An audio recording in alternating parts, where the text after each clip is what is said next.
আমরা ধান কাটি অনেক কষ্ট করে। তবে প্রথমে সবাইকে আমার আসসালামু আলাইকুম। তবে আমাদের কামলার মজুরি হচ্ছে 1000 থেকে 1200 টাকা, এবং কি 1500 টাকাও হয়, কিন্তু অলরেডি হয়ে গেছে এখন 1200। তবে আমরা ধান বিক্রি করি 600। পরম দুঃখের বিনিময় বলতে চাই, বাংলাদেশের মানুষ কিভাবে চলবে আর চলার দিকদর্শন আমাদের তারেক জিয়া রহমান তিনি দিবেন। আমরা আশা করি তার কাছে কৃষকের পক্ষ থেকে আমরা জানিয়ে দিতে চাই, সে যেন কৃষকের মন জয় করতে পারে। এবং কি 1400 টাকা সরকারি রেট আমরা শুনেছিলাম, কিন্তু সেই রেটে ধান বিক্রি করতে পারছি না।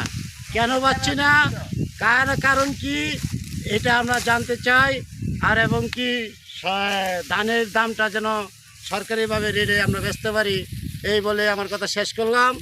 সবাইকে সালাম। বাংলাদেশ জিন্দাবাদ। তারেক রহমান জয় বাংলা।